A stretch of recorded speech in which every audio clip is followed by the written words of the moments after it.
buenos días a todos. Daros las gracias por venir en primer lugar.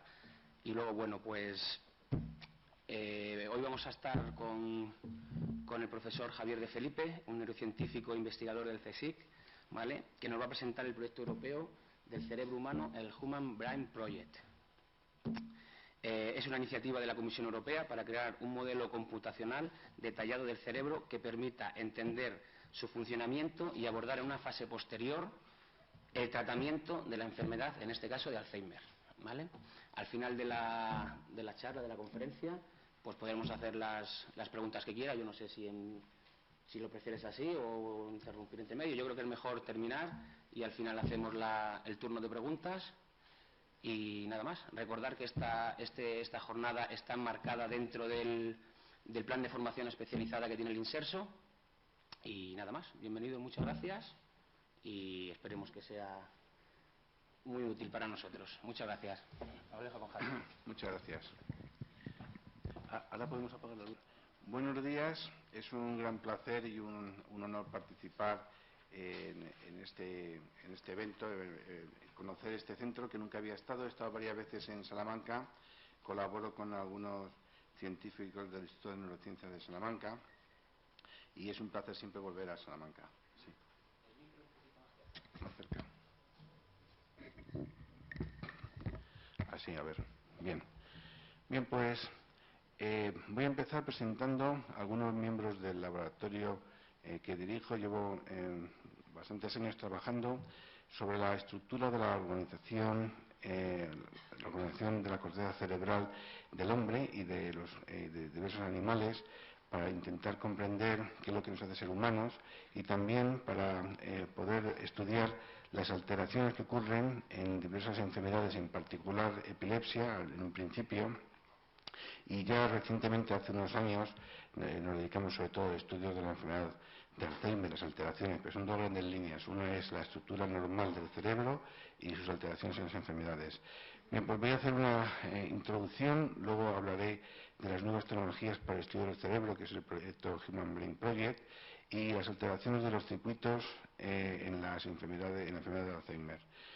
Esta es una diapositiva que suelo poner en mis conferencias porque es un homenaje a Cajal, en principio, pues ya que Cajal es el padre de la neurociencia moderna. Con Cajal hay un antes y un después, y porque las bellas palabras que él utilizaba para describir lo que él sentía cuando empezó a estudiar el cerebro. Dice: sentía yo entonces vivísima curiosidad, algo novelesca, por la enigmática organización del órgano del alma. Conocer el cerebro, nos decíamos en nuestros entusiasmos idealistas, equivale a averiguar el cauce material del pensamiento y de la voluntad, es decir, de cómo somos capaces de crear estas fantásticas miniaturas, crear música, como veremos después. La música es un producto de nuestro cerebro, igual que la pintura. Y lo que es también extraordinario es que somos capaces de crear y de inventar objetos, inventar un avión, construir edificios, etcétera. Por eso, el estudio del cerebro no solamente es importante desde el punto de vista filosófico, ya que nos haría comprendernos a nosotros mismos, porque el cerebro es la esencia de nuestra humanidad, nosotros somos nuestro cerebro, sino también que cuando se altera puede dar lugar a enfermedades tremendas, como la enfermedad de Alzheimer, la demencia, esquizofrenia, epilepsia, depresión, etcétera. Por eso, uno de los objetivos principales de la neurociencia es tratar de conocer cuál es el diseño de los circuitos del cerebro y cómo estos circuitos contribuyen a la organización funcional tanto normal como patológica del cerebro. Es decir, nuestro cerebro es una máquina biológica, pero desconocemos cuál es su diseño, cómo ha sido construido, cómo están formadas esas conexiones. Es lo que trata el proyecto Human Brain y lo que hemos estado haciendo a lo largo de nuestra vida científica. Esta es una imagen que es para reflexionar sobre lo que es nuestro cerebro y qué es lo que ha pasado a lo largo de la evolución. El cerebro ha evolucionado a lo largo de millones de años en la Tierra, y nuestros antepasados, el Homo sapiens, los primeros, tienen alrededor de 200.000 años. Y tan solo en el último siglo hemos sido capaces de cambiar la Tierra. Aquí vemos la Tierra, aquí está Madrid, aquí está ya Salamanca. Cada vez que voy dando una conferencia en algún país o algo, voy indicando aquí las ciudades. Entonces aquí, si nos podemos imaginar que somos unos extraterrestres, ves la Tierra, un planeta que por cierto es precioso, porque tiene una multitud de colores, de verdes, azules, etcétera, y pasan miles de años y resulta que pasas por la noche y ves que hay luces, y eso ha sido nuestro cerebro el que ha creado esto. Hemos sido capaces de cambiar la Tierra también, y no solo eso, sino que hemos sido capaces de salir del planeta y llegar a la Luna, y llegando así el famoso vuelo del Apolo 11, que es cuando la primera alunizaje en julio de 1969, cuando Neil Armstrong dijo: un pequeño paso para el hombre, un paso gigante para la humanidad, porque hemos sido capaces de caminar sobre la superficie de la Luna.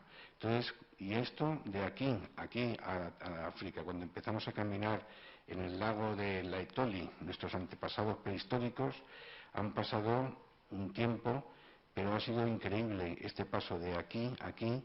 ¿Cómo ha sido esto posible? Y el cerebro siempre ha sido el mismo.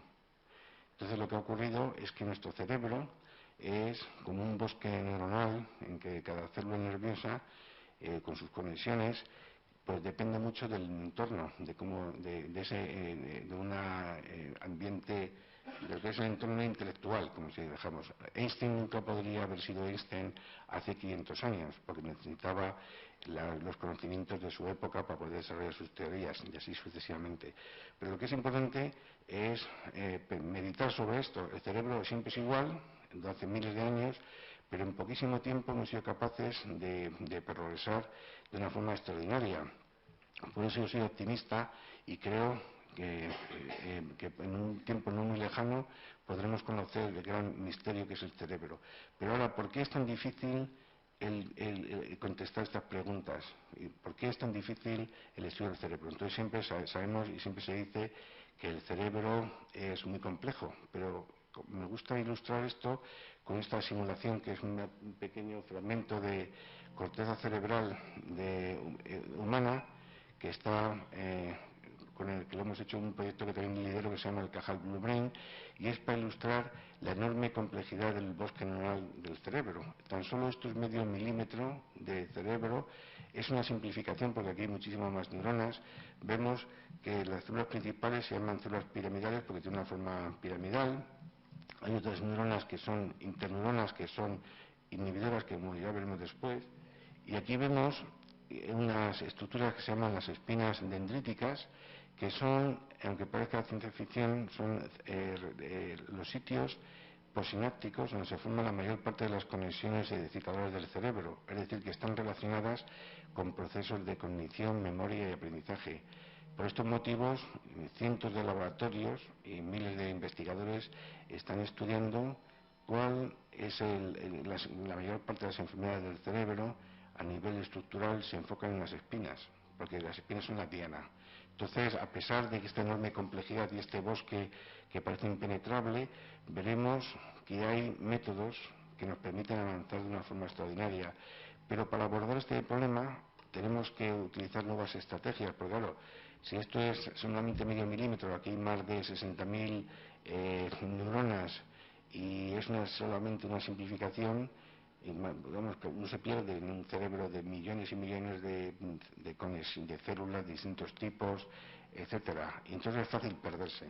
Y por eso, para abordar el problema del estudio del cerebro, que es algo que lleva muchos años trabajando en ello, pues resulta que hasta incluso ahora mismo desconocemos lo que sabemos sobre el cerebro.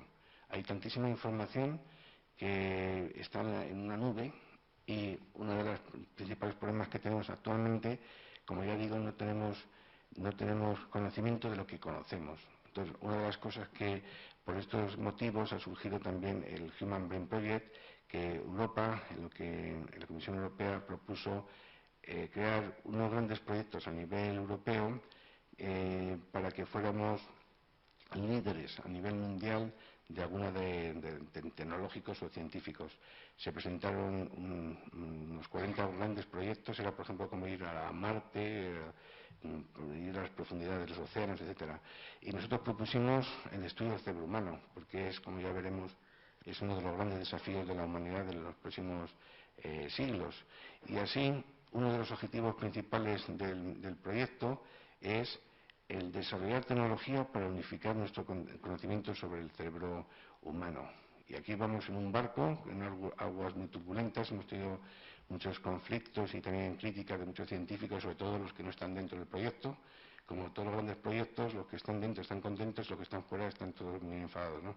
Entonces voy a explicar, lo que estamos haciendo aquí es el abordaje interdisciplinar para el estudio del cerebro, porque no es lo mismo, normalmente los científicos solemos trabajar en pequeños laboratorios, y lo que estamos intentando hacer ahora es que cada laboratorio especialista en algún campo aunamos los esfuerzos y abordemos el problema de una forma interdisciplinar, como veremos a continuación. Esto es la estructura del proyecto. Ahora mismo hay 150 laboratorios. Empezamos el año pasado a trabajar en este proyecto, aunque hemos tardado 4 años en escribirlo.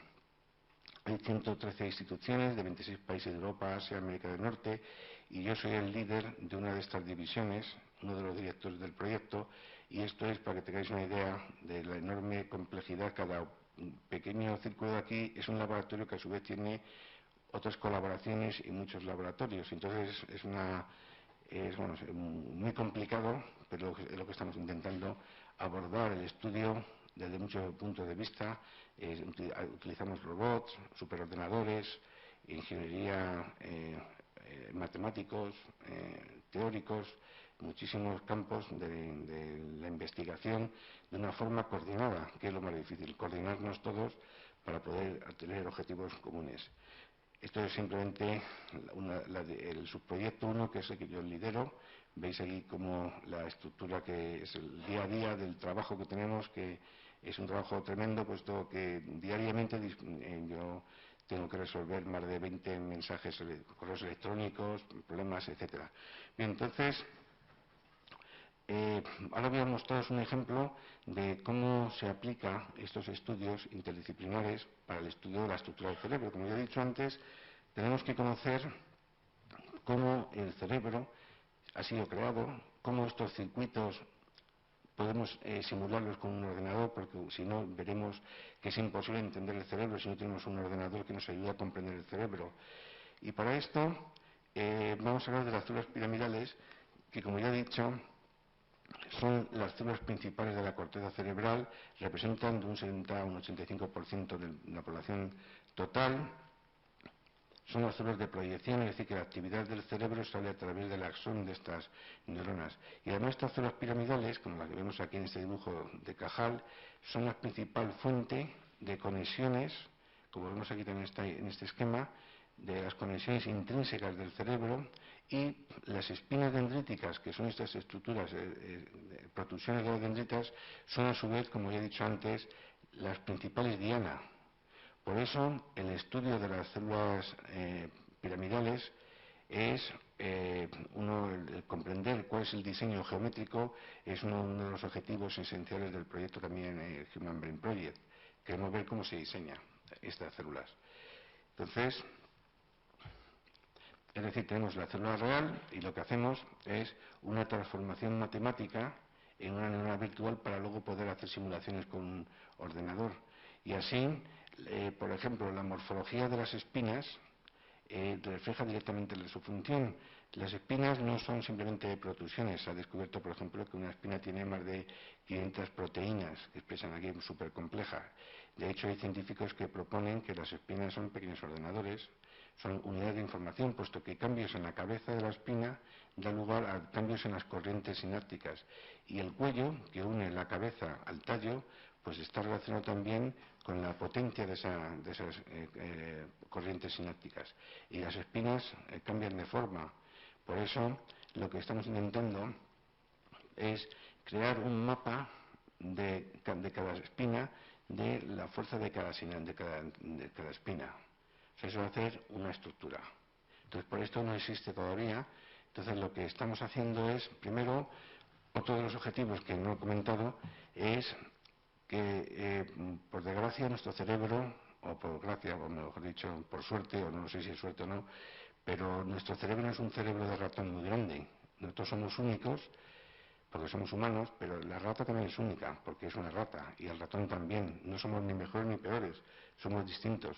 Y entonces el científico utilizamos sobre todo material en el laboratorio, son animales de experimentación que son sobre todo los ratones y las ratas, pero es muy difícil luego extrapolar los datos que uno obtiene en una rata o un ratón al cerebro humano. Por estos motivos, otro de los objetivos que estamos haciendo, estamos intentando llevar a cabo, es que las tecnologías que aplicamos a los animales de experimentación los podemos utilizar en cerebros humanos. Y este es un caso que es estupendo porque es las inyecciones intracelulares de Lucifer hielo, en este caso se llama así, pero hay otras sustancias, en tejido que está fijado. Y eso es una ventaja, puesto que al ser un tejido fijado podemos utilizar material de autopsias de personas que han fallecido, ¿no? Entonces aquí tenemos, esto es una corteza cerebral teñida con el método de Nissen, vemos que cada puntito de esto es una neurona. Entonces lo que hacemos es inyectamos con un microelectrodo una sustancia, que en este caso, como he dicho, es Lucifer hielo, y así podemos ver la morfología de las células piramidales con una calidad extraordinaria. Aquí podemos ver unas espinas, vemos aquí las espinas con el microscopio confocal de alta resolución. Este era de una persona que había fallecido en un accidente de circulación.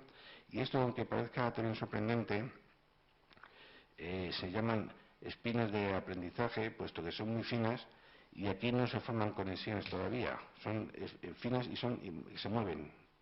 Entonces, y se piensa que todavía van a formar conexiones sinápticas. Y se llama de aprendizaje porque son las que nos permite adquirir nuevos conocimientos. Cuando se transforma en una célula, en una espina grande, con cabeza grande, que se llama de memoria, se establece una conexión. Esas son las hipótesis. Es decir, claro, es como, por ejemplo, ahora mismo nosotros tenemos nuestra historia de nuestra vida, la tenemos grabada en el cerebro. No es una cosa que está ahí flotando, una sustancia o algo mágico que flota. Está grabado en nuestro cerebro y son las espinas las que graban esas memorias, y que eso se pierde en Alzheimer, como veremos después. Al mismo tiempo, como la morfología refleja las corrientes sinápticas, podemos marcar cuáles son las posibles corrientes sinápticas. Por eso, en los últimos años, en nuestro laboratorio hemos desarrollado esta tecnología, porque pasamos del animal al cerebro humano. Ya ahora podemos tener un cerebro humano y podemos estudiar al detalle tan fino como este. O sea, exactamente igual que un animal de experimentación. Entonces, ahora tenemos otro problema, y es que una vez que ya tenemos las espinas, como vemos aquí, de un cerebro humano, fabuloso, muy bien, pero resulta que hay una neurona piramidal del cerebro humano, pues puede tener hasta 20.000 espinas. Si yo quiero ver las formas y contar cuántas hay, y lo hago a mano, pues 1, 2, 3, tardaríamos años y años, y entonces lo que se hace normalmente es hacer estimaciones. Coges un pequeño fragmento, calculas lo que hay aquí y luego dices, pues si esto mide, si aquí veo 20, pues en 500x hago una multiplicación y ya está. Pero eso siempre es mucho más inexacto y además hay variaciones, pero es lo único que se podría hacer. Así que una de las colaboraciones que hacemos es con ingenieros y con matemáticos. Les decimos, ¿cómo podemos hacer esto de forma automática, que no sea manual?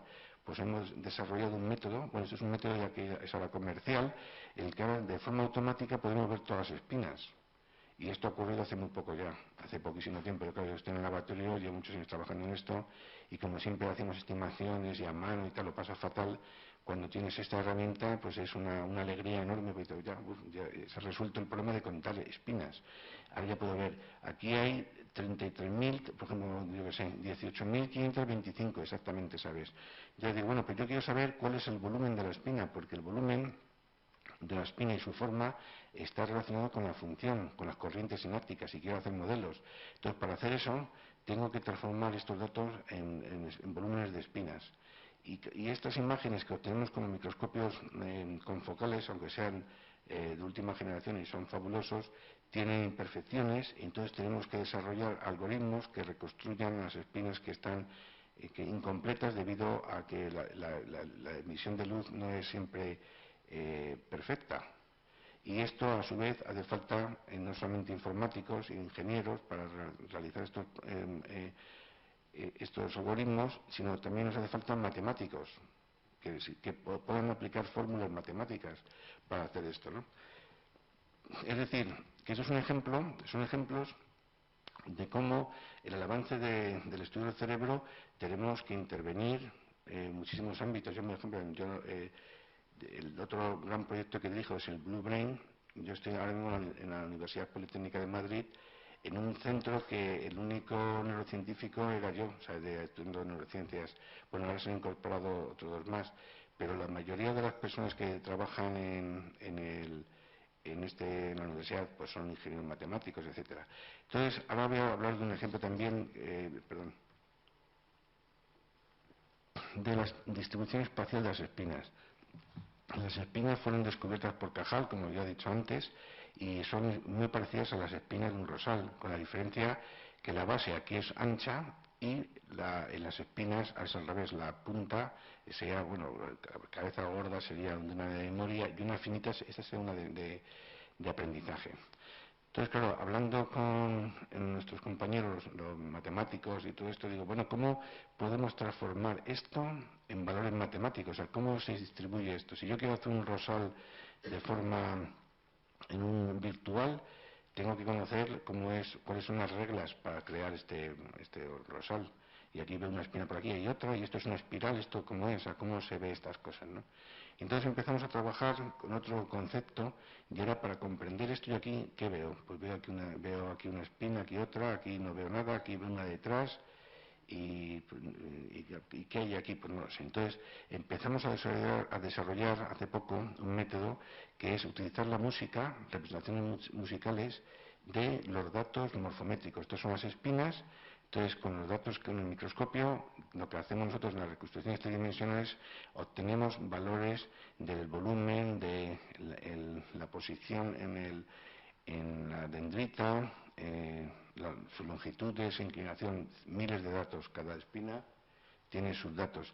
Y entonces, lo que hemos hecho es aplicar los atributos que definen, los principales atributos que definen cómo perciben los humanos los sonidos musicales, que es el timbre, el tono, la amplitud y la duración, para intentar ver o tratar de comprender mejor cómo se diseñan los circuitos. Y vamos a ver que esto es divertido porque además es un ejemplo del abordaje interdisciplinar, porque aquí incluso son músicos. Entonces aquí vemos, sería la posición de las espinas, sería do, re, mi, fa, sol, sería así. Y entonces una espina que esté aquí sería así. ¿Y esta? Entonces vas oyendo la musiquita y luego tienes timbres. Pues por ejemplo, cuando es una espina cortita sería un violín, un pizzicato, y un piano cuando es. Entonces, cuando de las longitudes son más bajito, menos longitud. Entonces al final hemos hecho un programa informático que esto se transforma en un clásico pentagrama. Entonces todos los datos de aquí estaría el cuerpo de la neurona. Ahora vamos a leer, esta es la partitura que vamos a leer de esta parte de aquí de la dendrita. Y esto es una cosa que a mí me encanta, yo no soy músico, no tengo ni idea. Vemos aquí esta partitura que es la transformación de los datos morfométricos de estas espinas. Entonces aquí, si veis en las espinas aquí, pues veis aquí una igual que antes, pero aquí yo no distingo si hay muchas, si hay pocas, si las grandes están juntas, no sé, no veo nada. Tengo que hacer luego un análisis matemático y hacer un gráfico, como siempre hacemos. Entonces digo, con este programa que hemos desarrollado, digo, voy a marcar, muéstrame el audio de dónde están las espinas, de cuántas espinas hay, el número. Entonces, cada nota es una espina que equivale a una sinapsis. Y voy a empezar a leer de aquí para allá.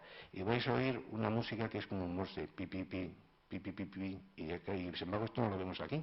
Porque es que el audio sí que nos da más información de lo que estamos. Lo vais a oír ahora.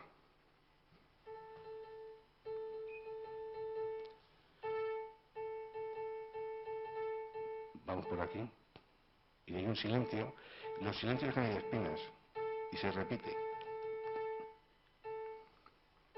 Entonces es algo extraordinario porque claro, ahí no ves esas repeticiones, esos hay como una musiquita que te está dando la espina, pero no la vemos. Entonces es un matemático al que le digo ahora, oye, yo oigo esto, ahí hay algo escondido que no sabemos cómo es. Pero un matemático dice, oye, exprésame esto matemáticamente, ¿y qué es lo que estudio? ¿Cómo hago? O sea, entonces claro, el matemático ya empieza a plantearse que esos tipos de música se pueda deber a que las espinas que están detrás, que no las vemos, tienen la misma distancia unas que otras, y se empiezan a hacer hipótesis y modelos de cómo está organizado. Entonces ahora digo al programa, ahora quiero oír las espinas que tengan por tamaños, para ver si las grandes están juntas o no. Entonces, como son trompetas las grandes y otras son más pequeñitas, vais a ver otra vez una cosa muy curiosa, que las trompetas van juntas. Entonces van como si se forman agrupaciones. Y aquí lo ponemos. Ya lo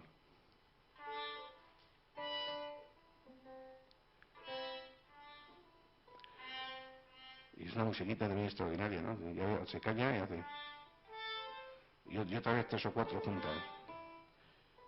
O sea, de memoria se juntan. A lo mejor esto nos indica a lo mejor que estos son conexiones que se van formando de memoria. O sea, es decir, que el audio, lo que nos sirve, ahora bueno, yo estoy emocionado con esto, porque aquí vemos que estamos comparando personas de 40 años con 85 años normales. Estas son subdendritas que son aparentemente de visu, son parecidísimas, pero la partitura es, además de preciosa, es absolutamente distinta. Es uno de 40 años y ahora fijaros cómo es el de 85 años. Si sabéis música ya veis que tiene menos musicales, menos notas, más silencios, menos sinapsis. Y es mejor que un gráfico incluso. Un gráfico tú ves hay menos, que también se entiende, pero con esto lo entiendes mejor. Entonces luego veremos cómo esto se aplica en el CMEP. Entonces la idea de todo esto es, mediante toda esta información de los ángulos, de los tamaños, análisis matemático, número de espinas, etcétera, lo que hacemos es crear unas células, integramos toda esa información en una neurona virtual y ahora lo que hacemos es, con los ordenadores neuromórficos del Human Brain Project, estamos intentando hacer un cambio radical en la computación y es basarse en datos en cómo se organizan los circuitos del cerebro. Y vamos a tomar la célula piramidal como el ladrillo básico de la construcción de este circuito. Se va a crear un microcircuito, un chip, que vamos para poder comprender una célula piramidal. Es decir, como ya decía antes, esto es la simulación de una célula piramidal. Esto todavía no es así porque todavía no hemos conseguido incluir todos estos datos, porque esto es súper complicado. Entonces aquí es un concepto muy importante para que tengamos siempre en cuenta el por qué es tan importante el desarrollar ordenadores y hacer modelos. Y es que si cada espina tiene una corriente sináptica, hay miles de espinas, y cuando se bifurcan las ramificaciones, las corrientes sinápticas, el efecto en la respuesta es distinto.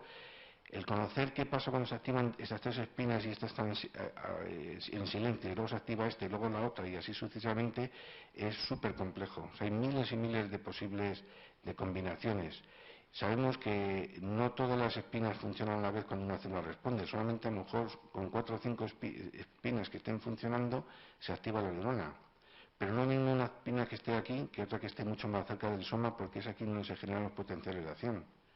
Y para comprender esto es imposible si no tenemos un ordenador que nos podamos hacer simulaciones y podamos jugar.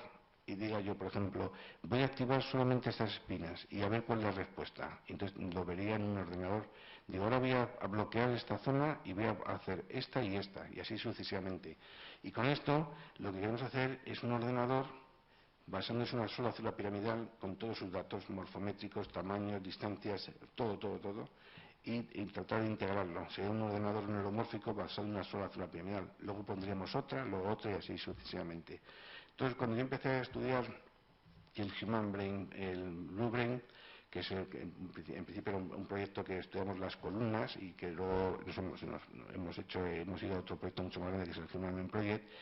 Yo no sabía por qué las grandes compañías de ordenadores estaban tan interesadas. De hecho, el Blue Brain, que es el proyecto que estamos trabajando, que trabajo también con Henry Makran, que a su vez estamos dentro del Human Brain, se llama Blue Brain porque hay un ordenador de IBM que se llama Blue Gene, que es un superordenador, uno de los más grandes que había, y que entonces era tratar de comprender por qué nuestro cerebro es tan eficiente. Yo no sabía que nuestro cerebro, por ejemplo, consume tan solo 12 vatios. Es como una bombilla de bajo consumo. Y un superordenador como este, que es el Majerit, que está en Madrid, son 154.000 vatios. Cuestan cientos de miles de euros el consumo eléctrico. Y este es uno de los pequeños, ahora hay muchos más grandes.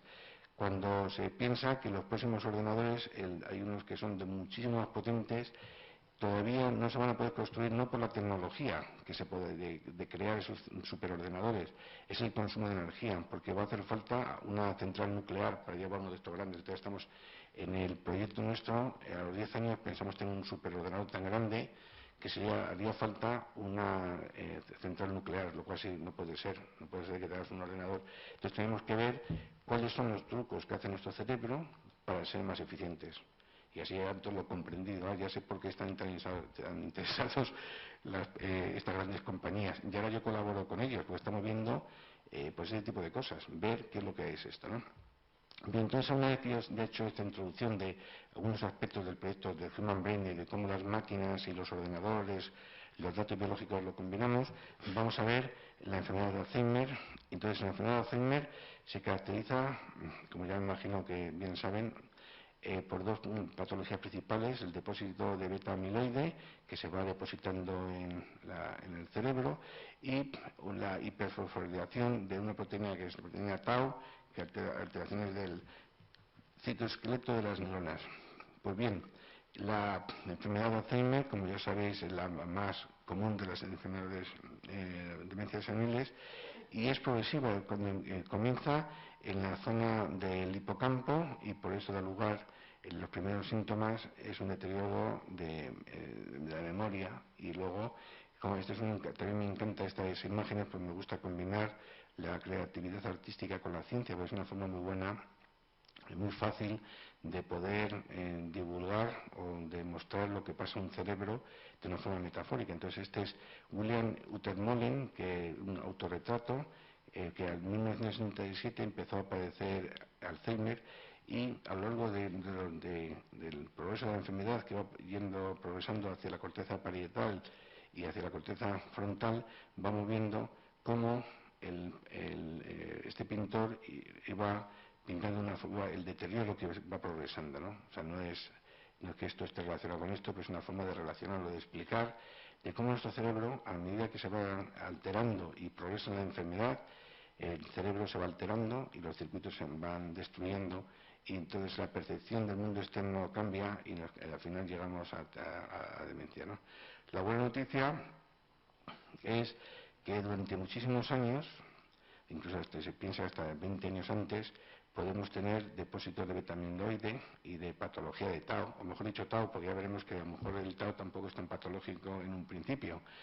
Y llega un momento que empezamos a tener un deterioro cognitivo leve, y es aquí, que ahora mismo se puede detectar, pero aquí no se detecta, la ventaja es que cuando podamos tener un fármaco que permita detener la enfermedad, sería extraordinario, porque tenemos mucho tiempo para poder parar la enfermedad, porque si aquí tenemos alteraciones y no tienen síntomas clínicos, pues es fabuloso, porque tú una pastilla, lo que sea, y ahí paro la enfermedad. Esa sería la idea. Lo que no se puede decir nunca es que vas a curar, porque cuando tú estás en este estadio es imposible, porque como veremos, las espinas, los circuitos se pierden y eso no se puede recuperar. Se ha borrado tu memoria, entonces no se puede recuperar. Entonces, una de las grandes preguntas es cuáles son las alteraciones necesarias de los circuitos, que explique el deterioro cognitivo y cómo podemos prevenir estos cambios. Claro, si yo tengo alteraciones y no veo cambios, entonces, ¿qué es lo que hace que eso empiece a manifestarse? Esa es la primera pregunta. ¿Y por qué es tan difícil contestar esta pregunta? Es la de siempre, porque es complejo estudiar el cerebro y no disponemos de buenas tecnologías. Entonces, ahora veremos unos nuevos métodos que estamos utilizando que nos dan ciertas pistas de lo que está pasando. Cuando vemos esto es una preparación de corteza cerebral humana de un paciente de Alzheimer, en el que están marcadas las neuronas con una proteína que se llama NeuN, que marca las neuronas, y luego se ven las placas aquí también, marcadas con un anticuerpo contra beta-amiloide. Hay dos tipos de placas, unas que están en el neuropilo, es decir, entre las en la sustancia gris, en zonas donde no hay neuronas, y otras están cerca de las neuronas, como aquí, está tocando una neurona. O sea, hay placas que no tocan neuronas, el cuerpo, y otras que tocan el cuerpo.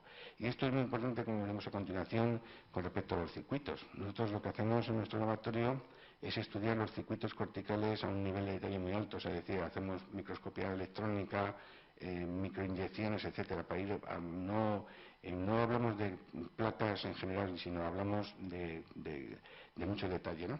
Entonces, hay un 60% de las placas están en contacto con las neuronas, o sea, tocan físicamente el cuerpo, y otros, en embargo, están en el neuropilo, en las dendritas. Y esto tiene unas consecuencias importantísimas, como veremos ahora. Esto es una tinción, no voy a entrar en detalles, es una tinción que se llama de VGAT, que es un anticuerpo que marca terminales GABAérgicos. Aquí vemos un agujero, y esto se ve que es con tioflavina, que es en azul, que es un beta-amiloide, y con NeuN, que es la proteína que marca las neuronas, vemos aquí las neuronas, vemos que hay algunas neuronas que están dentro de la placa y otras que están próximas. Cuando combinamos esta imagen y ahora lo vemos a mayor aumento, vemos que la placa, esta célula nerviosa que normalmente tiene que tener terminaciones perisomáticas, GABAérgicas, inhibidoras, no las tiene, se han perdido. Aquí vemos, esta es muy bonita, aquí vemos inervación GABAérgica por aquí, y aquí donde está esto azul, vemos que no hay GABA. Es decir, que el beta-amiloide, cuando toca las neuronas, el cuerpo, les quita el GABA.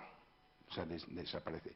Y esto lo hemos comprobado mediante microscopía electrónica. Esto vemos aquí unas neuronas, aquí vemos una placa, vemos ahora el mayor aumento, vemos el cuerpo, vemos aquí el depósito patológico, y aquí vemos a mayor aumento algo que es muy interesante, y esto es una neurita distrófica.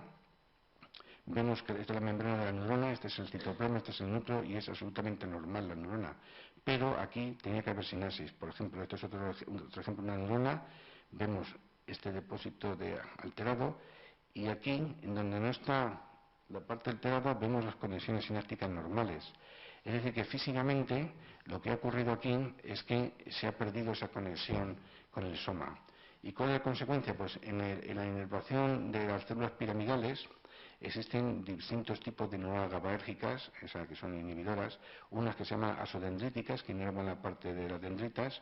Esto en el ordenador neuromórfico lo tenemos que integrar también. He hablado de espinas, pero tenemos que integrar también cómo se controla mediante la inhibición de esas células y de esas espinas por las interneuronas. Luego hay interneuronas que se llaman dendrosomáticas, es decir, que inervan el tallo y el soma. Otras que se llaman células en cesto, que inervan principalmente el soma y las partes proximales de las dendritas, y estas se llaman células en candelabro porque forman como los candiles, los típicos candiles de una lámpara, que inervan el segmento inicial del axón de las células piramidales, que por donde sale el potencial de acción. O sea, es como cortar la corriente que genera la célula piramidal. Entonces, cuando estos forman, y por esto, puesto que aquí se forman las potenciales de acción, esto que se llama la inhibición perisomática, y las personas que trabajan, los científicos que trabajan en epilepsia, están muy interesados en la inervación perisomática GABAérgica, porque cuando se pierde da lugar a epilepsia. Es por eso que yo estudiaba antes epilepsia, y cuando vimos estos resultados de cómo se pierden los botones perisomáticos, me llamó mucho la atención. Digo, pues si es que esto está dando lugar a tiene que dar lugar a una epilepsia, o sea, una actividad hipersincrónica o algo, porque está desapareciendo el GABA. Entonces es decir, que cuando tienes tú este circuito, estas son las células piramidales y se forma aquí el circuito, cuando se deposita beta-amiloide, como vemos aquí, las consecuencias son importantes, o sea, depende de, por ejemplo, si se deposita aquí, no es lo mismo que porque está aquí alterando la inervación GABAérgica de la parte distal, pero que si se deposita aquí, entonces lo que está haciendo es que esta inervación perisomática se está perdiendo. O sea, las consecuencias son muy distintas de donde se deposite. Por eso cuando uno habla de placas de Alzheimer, no es lo mismo si estas placas están en el neuropilo o si están pegadas a un cuerpo celular. Entonces, ¿qué pasa a las dendritas? Pues para eso lo que hacemos es inyectamos células que están cerca de las placas. Aquí se deposita una placa, entonces lo que hacemos es que con un microelectrodo inyectamos la célula, como ya hemos visto antes, y vemos qué pasa a las dendritas cuando tocan las espinas.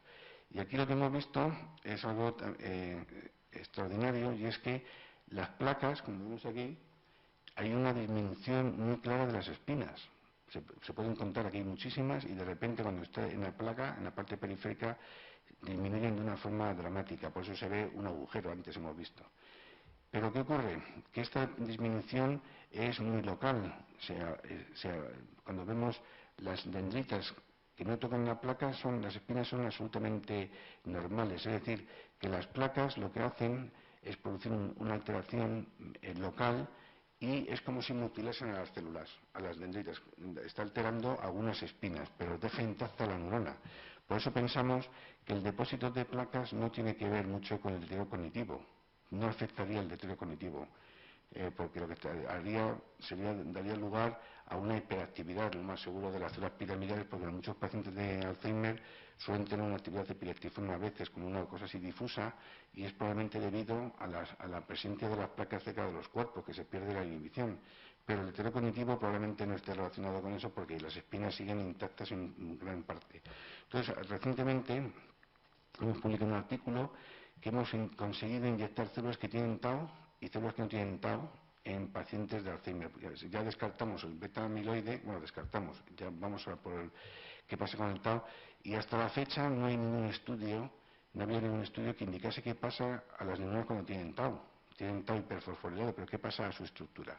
Entonces, para hacer esto, hay dos tipos de tau, uno que es un preovillo, en que el tau todavía se encuentra como formando difuso, como si dijéramos, y esto no se tiñe con tinciones de plata. Bueno, y luego hay otro, el segundo estadio es cuando se forman los ovillos, los clásicos ovillos, que esto sí que ya es patológico y es un gran daño. Entonces, para hacer estos experimentos, lo que hemos hecho es, tienes una preparación de un paciente de Alzheimer en un cerebro, lo tenemos en las secciones con DAPI, que es una sustancia que nos permite ver los núcleos de las células, y con un microelectrodo penetramos al interior de una de estas células e inyectamos. Entonces, cuando hacemos eso, no sabemos si tienen tau o no tienen tau, porque eso se tiene que hacer a posteriori. Entonces, tú inyectas una célula y resulta, pues, que es una célula muy bonita, ve sus espinas, fabuloso, muy bien. Y digo, bueno, pues ya tenemos la célula inyectada, ¿tiene tau o no tiene? Entonces, lo que hacemos es teñir con un anticuerpo para el tau y vemos en este paciente, pues aquí hay una neurona y estas son las fibras de tau positivas, y en este caso pues no tiene tau, como podemos comprobar aquí. Entonces esto es un control para nosotros, en el sentido que lo que estamos comparando es una célula que no tiene tau comparado a una célula que sí tiene tau y que esté adyacente, porque no es lo mismo estudiar una que tiene tau y otra que no tiene tau en zonas distintas del cerebro, porque puede haber variaciones en las áreas, lo tenemos que buscar en las mismas regiones. Y entonces, aquí vemos una neurona que no tiene tau y vemos sus espinas, y otra célula que empieza a tener tau, pero es todavía difuso, no forma ovillos. Y vemos una vez más que las espinas, aquí y aquí nos parecen muy parecidas, otra vez lo mismo. Luego hacemos análisis matemáticos, etcétera. Pero vamos a ver otra vez, con la música, otra vez, qué interesante es, que ya con la música nos está indicando algo. Vamos a comparar estas con estas. Si yo le pongo aquí una partitura, vamos a oírlo y vais a oír ahora cómo se oye esto. No, perdón.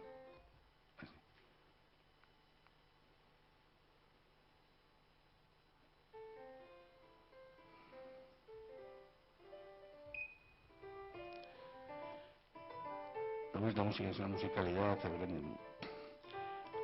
Ahora vamos a ver esta.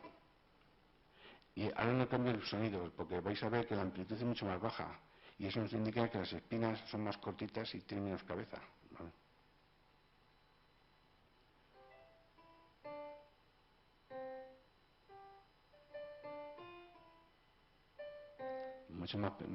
Hay mucho más silencios, el sonido es mucho más bajito, no es tan rico. Entonces ya nos está indicando que aunque tú no lo estás viendo, hay unos cambios. Entonces luego esto, cuando ya empieza a tener más tau, como vemos aquí, esto es una célula que está inyectada con luciferiolo y a su vez tiene tau, veis en este caso algo muy interesante, y es que esta rama que está aquí no tiene prácticamente espinas. Hay 1, 2, 3, se pueden contar a ojo, a mano, pero hay poquísimas. Si aquí pusiéramos música sería silencio, pom, pom, pom, y esta sin embargo sería pom, pom, pom, pom, mucha musiquilla. Y esto es la misma dendrita de esta neurona. Entonces cuando empieza a tener tau, hiperfosforilado, pero ya formando un ovillo, no todas las células se alteran a la vez, sino hay ramas que se empiezan a alterar y otras que todavía resisten, no sabemos por qué todavía es eso, pero no es una desconexión completa de la célula en ese momento. Y cuando ya entramos en un estadio más avanzado, que aquí vemos unos ovillos tremendos, y se inyecta esta célula, como vamos a ver ahora, esta célula aquí que la hemos inyectado, pues vemos qué pasa a las dendritas. Todavía es bastante rica la dendrita con respecto a la presencia de ramas, pero si ahora vemos a mayor aumento esto, es espectacular porque vemos que la dendrita no tiene espinas. Bueno, aquí hay una espina suelta, y esto es una dendrita de una célula que está al lado que no tiene tau. Es decir, que hay una pérdida total de las espinas, han desaparecido, se van borrando. Y eso es lo que explicaría el deterioro cognitivo, porque te vas borrando todas esas memorias y todas esas conexiones. Estos son luego los estudios que se hacen mediante análisis. Después de todos estos análisis se hacen estudios muy sofisticados matemáticos, pero vamos, el mensaje es que cuando tú empiezas a tener un patrón de difuso, todavía las espinas se encuentran bastante normales, en el sentido de que, aunque haya disminución, sobre todo en otros patrones más avanzados, o sea, es una disminución progresiva de las espinas. Pero hay un momento, al principio, que no hay tanta variación, aunque hay disminución de tamaño y de otras formas. Por tanto, pensamos que la presencia de fosfotau, de difuso al principio, probablemente no se alteran las conexiones sinápticas, o muy poco, y que eso puede ser reversible, puesto que tenemos datos de animales de experimentación que durante la hibernación, los hámsters, por ejemplo, cuando duermen, el cerebro se llena de tau, y cuando se despiertan desaparece instantáneamente, es transitorio, y es posible que en un principio el tau lo que está haciendo es proteger a la neurona porque sus espinas están cambiando, lo que sea, y entonces lo que hace es que se desactive un poco para proteger a la célula. Lo que ocurre es que a continuación ese tau se forma ovillos, y al formar ovillos las espinas ya desaparecen, empiezan a desaparecer. No sabemos cuál es el mecanismo, pero hay un progreso. Está desde que empieza a depositarse el tau, que probablemente no tenga ningún efecto en un principio, y luego va desapareciendo, se va desconectando. Entonces, aquí volvemos otra vez a estos grandes ordenadores, y lo que queremos hacer ahora es que cuando tengamos este ordenador neuromórfico, que conozcamos la actividad de los células piramidales, lo que queremos hacer ahora es cambiar los valores de estas células normales a las células que tienen tau, y ver cuál es la respuesta de estas pirámides cuando tienen tau en estadios iniciales y progresivamente, y así lo que vamos a poder intentar comprender cuál es el efecto que tiene el tau en las células piramidales. Quisiera decir, cuando hablo, habéis oído menos música, cuando empieza a tener tau disminuye, o sea, hay alteraciones, mejor dicho, modificaciones, porque es que las espinas no son estáticas, hay cambios de la forma. Entonces puede ser que lo que está ocurriendo cuando tienes tau, al principio es que cambian la forma, los tamaños, pero todavía sigue habiendo un número muy parecido con respecto a la otra, a los controles. Entonces lo que estamos ahí, lo ideal sería ver hasta qué punto, cómo se revierte eso, porque eso no he puesto ahí, no tengo aquí ninguna diapositiva, sí tengo en el ordenador, pero no para esta charla, que es que las espinas cambian de forma, van haciendo así. Entonces, a lo mejor en los estadios iniciales lo que está ocurriendo es que hay mayores cambios en estas espinas. Entonces, para resumir, tenemos placas, las inducen cambios locales, dan lugar a cambios en las dendritas, pérdida de espinas, pero muy local, y una pérdida de botones perisomáticos, mientras que la presencia de tau es un buen candidato que está involucrado en la pérdida de espinas, puesto cuando ya está muy avanzado el depósito de tau y se ha formado el ovillo, las espinas desaparecen. Entonces sí que es el tau un buen predictor de lo que va a pasar en una persona con el deterioro cognitivo. Y ya por último voy a hablar con la microscopía electrónica, de las nuevas tecnologías, porque hemos hablado hasta ahora de todo de microscopía óptica, de microscopía confocal, a un nivel de resolución relativamente bajo, pero si queremos conocer a nivel de sinapsis tenemos que utilizar microscopios electrónicos. Entonces, para el principal problema cuando uno estudia el cerebro a nivel de ultraestructural, resulta que la mayor limitación es que para hacer cortes seriados es prácticamente muy difícil. Se utiliza unas cuchillas de diamante y luego con unas rejillas especiales se cortan en estas máquinas que se llaman ultramicotomos, y con unas pinzas de relojero, se van recogiendo las rejillas, y esto es una labor tremenda, muy difícil, se tarda muchísimo tiempo en aprender, y al final lo que más obtiene son como 20 o 30 secciones ultra finas, porque tienen de unos 50 nanómetros, es decir, una micra tiene 10.000 nanómetros, o sea, que estos son de 500, o sea, que son cortes muy finos. Y para tener una idea de la complejidad y la dificultad que tiene esto, en la cabeza de un alfiler hay 27.000 neuronas y 1.000 millones de sinapsis, el equivalente. Entonces, para reconstruir solamente 1 milímetro cúbico de cerebro humano, haría falta 1.400.000 secciones, 70 millones de rejillas, o sea, es algo imposible. Por eso, hasta la fecha, una vez más, lo que se hace para estudiar el cerebro pues es tomar muestras, hacer fotos y no hacer reconstrucciones seriadas, porque eso es una labor muy difícil. Cuando uno hace eso, pues es para reconstruir pequeños fragmentos. Entonces, recientemente ha ocurrido pues, un milagro prácticamente, y es que se han desarrollado unos nuevos microscopios que se utilizan en la industria, que se llaman, que combina unos iones de galio, que lo que hace es romper la superficie del material, con un microscopio de escáner de alta resolución, que lo que hace es escanear la superficie. Entonces, a medida que vas desgastando la superficie, cortas películas, captas imágenes, y esto se emplea en las industrias, por ejemplo, pues para ver en una lata de Coca-Cola, por ejemplo, aquí ves la pintura y ves las impurezas. Entonces, lo que hemos hecho nosotros es aplicar esa tecnología al estudio del cerebro.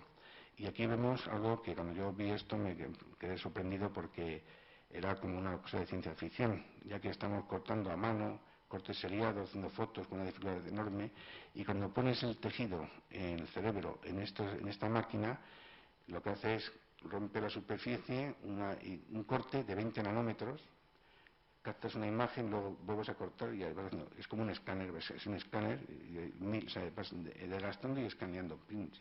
Y al hacer eso vemos esto. Esto es espectacular. Entonces vemos, estas son las sinapsis, estas son las dendritas, y estamos viendo ahora mismo a nivel ultraestructural las conexiones sinápticas del cerebro en 3 dimensiones.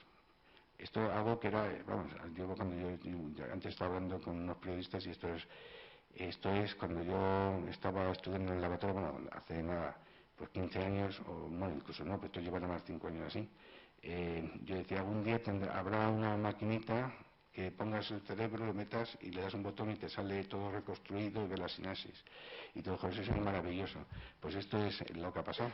Aquí vemos algo que es espectacular. Y veis aquí, estos son las mitocondrias, y aquí, si yo ahora paro, ¿sabes si puedo parar? Bueno, no puedo parar. Las mitocondrias, cuando se estima el número de mitocondrias, que son estas estructuras grises, pues como son imágenes, imagen a imagen, pues haces estimaciones, pues 1, 2, 3, 4, etcétera. Y ahora, si os fijáis aquí en esta película, veis que siempre hay una mitocondria dentro de la dendrita. O sea, esta mitocondria la hubiéramos contado a lo mejor 20 veces, había 20 mitocondrias y solo hay una, porque no lo estamos viendo en 3 dimensiones. Luego aquí podemos ver las espinas, la relación de unas con otras. Bueno, esto es el sueño, o sea, es ver en 3 dimensiones las conexiones sinápticas y qué es lo que hay dentro del cerebro a nivel ultraestructural. Y ahora, otra vez igual que antes con las espinas, resulta que tenemos imágenes maravillosas con el microscopio electrónico, tenemos stack de imágenes que son a lo mejor 600 imágenes. Y ahora decimos, bueno, pues ahora dime cuántas sinapsis, que son como esta especie de pestañas, estas son las conexiones sinápticas, estas son las sinapsis químicas. Ahora decimos, bueno, ya ¿cuántas sinapsis hay aquí? Y decimos, eso es otro tema, porque tengo que decir 1, 2, 3, 4, 5, 6, siguiente corte, 8, esta es la misma, bueno.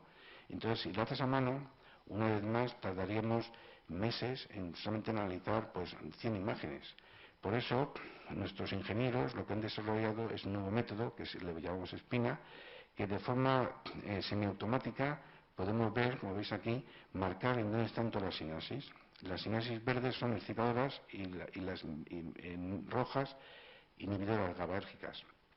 Y con esto lo que conseguimos es hacer reconstrucciones en 3 dimensiones, y vemos por primera vez, bueno, pues ha habido nada más muy pocos datos de solamente poquísimos estudios, podemos ver en 3 dimensiones la distribución espacial de la sinapsis.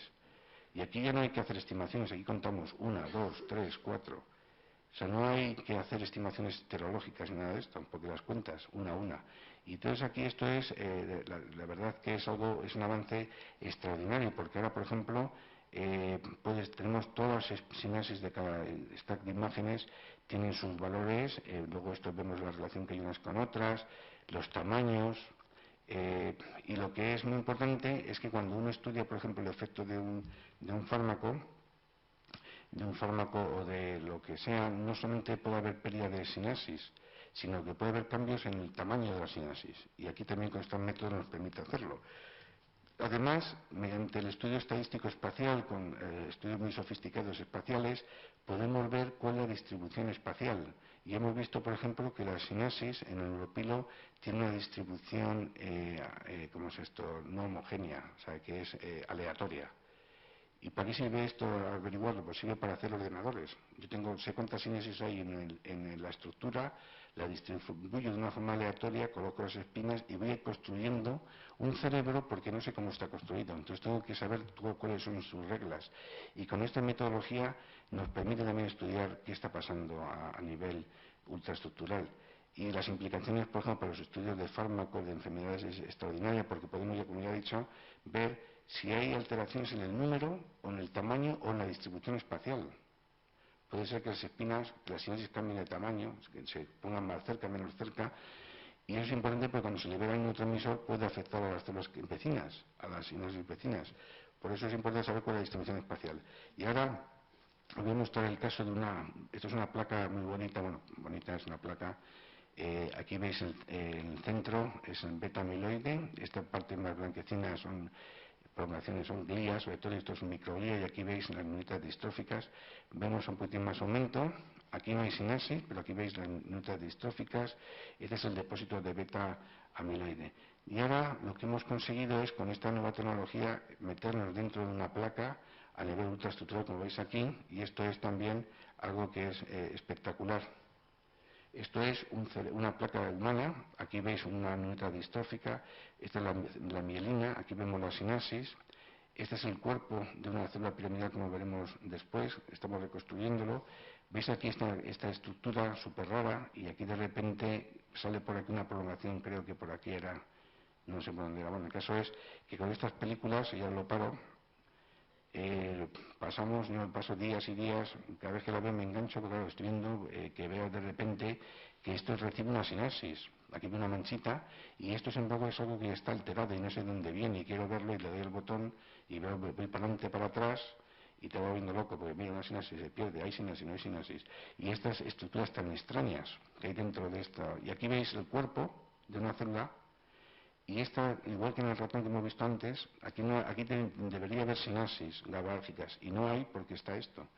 Si ahora le doy otra vez al botoncito, aquí vemos, por ejemplo, estas son una conexión sináptica, aquí otra, y aquí vemos cosas súper raras.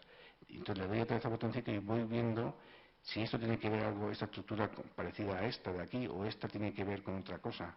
Entonces, con este tipo de imagen, aquí luego vamos a ver el retículo endoplásmico de la neurona.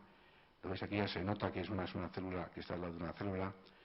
La mielina, o sea, es espectacular. Esto es un sueño. Aquí me paro otra vez y veis aquí otra estructura que aparece que es distinta a esta. Y esta a lo mejor es un comienzo, o sea, parece que esté más avanzado, o no. Pero si yo lo doy en la película, sí puedo saber que estas son dos estructuras diferentes o son la misma. O sea que todo este tipo de información se puede ver de una forma prácticamente instantánea. Aquí vemos otra vez la neurona, aquí vemos el retículo endoplásmico, bueno, una maravilla. Entonces todo esto hemos aplicado el SPINA, este método de reconstrucción 3D, y ahora vais a ver algo que es muy bonito, y es fuera de la placa de un paciente de Alzheimer, y dentro de la placa, una placa que tiene mucho beta-amiloide que está en amarillo, y en gris es las neuritas distróficas, y aquí lo que hacemos es de construcciones tridimensionales de pequeños fragmentos, y vamos viendo si la pérdida de de sinasis que ocurre, que hay un 86% de pérdida dentro de las placas, se debe a que haya beta-amiloide o son las neuritas distróficas lo que está dando lugar a esto, etcétera. O sea, esta metodología nos permite analizar muchísimo más en detalle lo que está pasando en la enfermedad de Alzheimer a sus circuitos. Y ya, entonces, ahí ya para ir acabando, tenemos otro problema muy grande, que es el que todavía no se ha resuelto en la enfermedad de Alzheimer, y es un proyecto que me encantaría llevar a cabo, pero que tengo muchas dificultades, puesto que me gustaría disponer de cerebros enteros de un paciente o un hemisferio para comprender mejor, puesto que, como veréis, la distribución de placas y de tau, que aunque eso no se suele decir en los artículos, hay muchas variaciones. Bueno, se dice, pero no se discute. Y también las densidades son muy variables y cambian de una sección a otra. Entonces, el caso, por ejemplo, son dos pacientes, el paciente P3 y el P7. Esto es la patología amiloide. Aquí en este paciente, por ejemplo, hay muy pocas placas, son estas las que están por aquí en esos puntitos. Y aquí en esta zona de CA1 y el giro dental hay muy poquitas. Aquí sin embargo hay muchísimas en la corteza parahipocámpica. Si ahora pongo tau, veo en estos mismos pacientes, aquí veo muchísimo tau. Aquí veo relativamente poco, pero sobre todo en las partes superficiales, y aquí bastante. Y en este caso hay muchísimo aquí y mucho más aquí. Es decir, que cada paciente es un mundo distinto y que las distintas regiones del cerebro no coinciden las placas con el tau en otro sitio, ni mucho menos. Por eso, y esto es un ejemplo que es muy interesante. Este es el giro dentado. Se sabe que la parte proximal del giro dentado está inervado por las conexiones de asociación aferentes y las partes distales de la corteza entorrinal, que es donde suele empezar la enfermedad de Alzheimer. Y estos son los dos pacientes. Vemos, esto es el giro dentado, esto sería la parte proximal y esta la parte distal, que esto vendría de la corteza entorrinal. Y veis qué diferencias hay de alteraciones de tau. Si ahora ponemos otros pacientes, vemos que hay pacientes que tienen mucha alteración en esta zona de aquí, otros menos, medianos, otros más en esta zona más próxima al cuerpo, y otros tienen muy poquito. No hay alteraciones de esta vía, y pues sin embargo tienen otras alteraciones. Entonces, ¿cómo explicamos esto? ¿Cómo incluimos todos estos datos y qué está pasando al paciente? Entonces, el problema es gigantesco, primero, porque el cerebro funciona como un todo, y hay muchas regiones y subregiones que se diferencian las unas de las otras por los neurotransmisores, conexiones, etcétera. Y cuando estudiamos la enfermedad de Alzheimer solamente estudiamos un pequeño fragmento, estudiamos un pequeño trocito del hipocampo, por ejemplo, pero no estudiamos qué está pasando en el tálamo o qué está pasando en otras regiones del cerebro.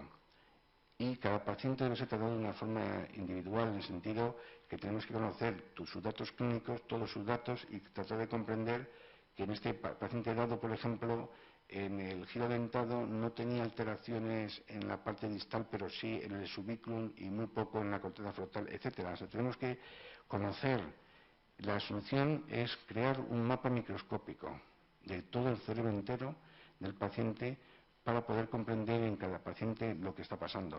Esto no quiere decir que tengamos que estudiar paciente por paciente miles de pacientes, sino cuando tengamos un solo paciente, el cerebro completo de un paciente, y lo tengamos analizado de esta forma, vamos a aprender muchísimo, porque hay pacientes que a lo mejor que tienen, además de tener un deterioro de tipo cognitivo, de otro tipo de alteraciones auditivas, etcétera, y es porque a lo mejor el tálamo óptico, o sea, o lo que sea, se está alterando o tiene alteraciones. Y eso podría explicar en ese paciente en concreto ese tipo de clínica. Y para hacer eso, yo lo que estoy intentando es conseguir aplicar estas tecnologías, tanto en microscopía electrónica, inyecciones, etcétera, en cerebros completos, que pueda hacer un mapa microscópico de todo y ver dónde se encuentran las placas, dónde están el tau en un paciente, que conozca todos sus datos clínicos. Y con eso integrar toda la información y tratar de comprender mejor la enfermedad de Alzheimer. Bien, y por último, simplemente ya para acabar, hemos cambiado, en los últimos 80 años hemos cambiado muchísimo, no solamente a nivel de las tecnologías que hemos avanzado. Esto es el microscopio que utilizaba Cajal, el Instituto Cajal, que lo veía todos los días yo, con un microscopio también. Es increíble cómo con este microscopio fue posible cambiar el curso de la historia de la neurociencia. Y esto es uno de los que tenemos ahora, el Crossbeam, que es un ZEISS también, pero que es un microscopio que ya ni miras a través del microscopio, sino es la propia muestra que la pones en interior y vas haciendo este escaneo. El cambio ha sido no solamente en la tecnología, sino también en la forma de trabajar. Ya Cajal trabajaba solo, como todos aquellos científicos. Ahora es al revés. La idea es colaborar, no uno ni dos laboratorios, sino cientos de laboratorios. Y es una nueva forma de trabajar, súper difícil, tenemos muchísimas dificultades, puesto claro, somos además, cada uno tiene su propia personalidad, hay muchos problemas de todo tipo, pero además hablamos de forma distinta, porque si hablas con alguien que está haciendo ordenadores, no tiene ni idea de un cerebro, y yo no tengo ni idea de un chip tampoco. Entonces me empieza a decir que tiene unas chips 425 alfabetas, no sé qué me está hablando, y si yo digo que tengo sinus y gabaergia, pues tampoco. Él me entiende. Entonces tenemos que unir, tenemos que hablamos juntos, nos entendemos y tenemos que comprendernos, y eso es lo fabuloso del proyecto, que es incluir las matemáticas. Las matemáticas es una de las herramientas más importantes de la neurociencia en los próximos decenios. Los nuevos análisis matemáticos, las nuevas herramientas de análisis de imagen, todo esto nos está llevando a un desarrollo tecnológico brutal. Y el Human Brain Project lo que está haciendo es tratar de acelerar este proceso de unión de distintos laboratorios que, gracias, yo que estoy en el proyecto Human Brain, pues gracias a esto y el Blue Brain, pues gracias a esto estoy todos los días colaborando con matemáticos, ingenieros, que de otra forma hubiera sido impensable. Si yo veo a un señor o a un músico y le digo, oye, ¿me puedes poner música a estas cosas y tal? Y me dice, bueno, estoy muy ocupado, este señor está una chota. Pero claro, ahora como estamos en el proyecto y entendemos el problema todos juntos, pues aplicamos unas nuevas tecnologías que son espectaculares. Y ahora si quieren hacerme alguna pregunta, pues me parece que me he extendido demasiado, ¿no? Sí, yo lo he pasado. Bueno, pues muchas gracias.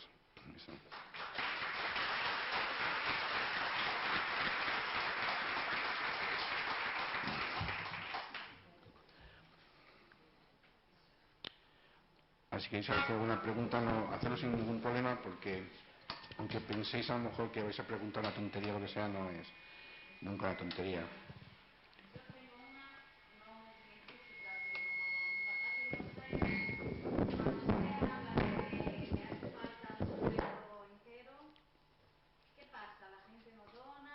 ¿Cómo es? Ah, sí, no. Porque mira, voy a decir, nuestro interés, somos hermanas, y mi papá aún vive, pero ya está en un estadio avanzado, tiene 90 años. Entonces quisiéramos donar su cerebro para estudios. Y nos gustaría que hubiera un estudio aún vivo, que no sé si interesa o cómo usted puede, si no ahora, en otro momento, encaminarnos para que, si es interesante, que le Bueno, sigan. sí, yo soy nada más un neurocientífico, o sea, soy biólogo. Y yo no trato con los pacientes, yo voy a los hospitales, hablo con los médicos, estoy en comités científicos, pero yo, vamos, a mí, por ejemplo, cuando hay bancos de cerebros, que donde tengo el material, y lo que yo me gustaría tener es cerebro. Primero es que cuando no he explicado que para hacer ese tipo de estudios tan sofisticados, de hacer inyecciones intracelulares, eso que hemos visto, hace falta que tener un post-mortem muy corto, de menos de 2 horas. Entonces, la mayoría del tejido que hay disponible no lo puedo utilizar. Luego, no puede estar fijado durante mucho tiempo, sino que tiene que ser fresco. O sea, tengo una serie de condiciones que no son tampoco imposibles, ni mucho menos, pero es difícil porque tienes que tener en un hospital que esté todo el mundo coordinado y que le interesa hacerlo, y eso es difícil. ¿Hay manera de integrarnos mientras él Bueno, está vivo a un hospital para que sí, esté todo? sí, claro, en las asociaciones de Alzheimer y eso hay bancos que hacen eso. Yo lo que estoy diciendo, hablando con los bancos y con hospitales, con la idea de a ver si podemos acelerar el proceso de extracción del cerebro para poder analizarlo mejor. Es lo que yo quiero, o sea, lo que... Me gustaría, pero no sabemos cómo. Sí, Nosotros aquí tampoco. sí, pero eso a lo mejor en la asociación aquí, eso le pueden informar aquí. Vale. O sea, ahora mismo, sí, bueno... No, en la conferencia que tuvimos anteriormente, algunos, yo creo que vinieron también, hay un banco o sea, a nivel nacional existe un banco de cerebro, ¿vale? Que está regulado un poco pues, en diferentes zonas. Aquí en Salamanca, el Instituto de Neurociencias colabora con un banco de cerebros a nivel nacional que está enmarcado un poco dentro del proyecto Vallecas, no sé si os Sí. suena o te suena el proyecto Vallecas.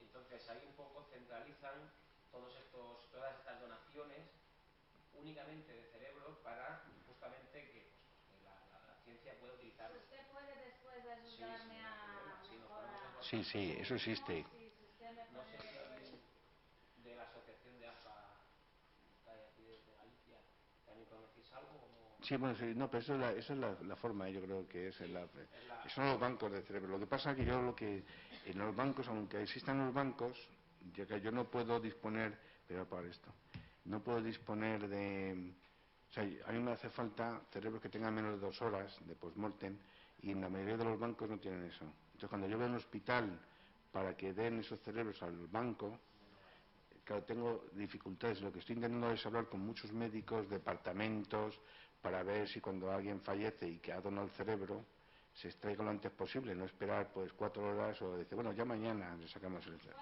¿Y fuera de España dónde se puede...? No, es que fuera de España es igual que aquí. Si nadie, es lo mismo, es el mismo problema. Es que hay una cosa que yo siempre, vamos, si yo fuera un médico y estuviera en un hospital sería distinto, porque yo estaría metido en... y que ya por desgracia no es así. Claro, pues, En su equipo no hay un médico. no, Porque para agilizar, una vez que nosotros ya tenemos todo más o menos, tenemos sí, la mitad hecha, o sea, que acompaña al paciente vivo y que nada más claro, muera, ya autorizamos, la sí, autorización ya está hecha, sí, porque queremos para estudio de Alzheimer, no claro, queremos donar para otro, nos gustaría claro. que... No sé que además es una cosa interesante que es curiosa, que muchas veces cuando uno habla de donar el cerebro, hay muchas familias que no quieren. Pero sí donar a lo mejor el hígado, el riñón, no tiene sentido, porque una vez que has fallecido se degrada muy rápido todo, y al cabo de unas horas ya todo, y al final, unos días después ya no hay nada. O sea, esto se ha estropeado el tejido, y es una pena porque lo que se está perdiendo es un montón de posibles datos muy interesantes para la ciencia.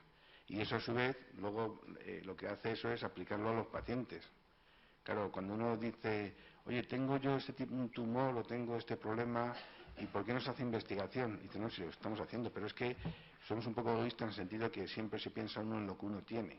Pero claro, resulta que luego hay enfermedades que son degeneraciones de la retina, alteraciones de esquizofrenia, epilepsia, y claro, y hace falta investigar.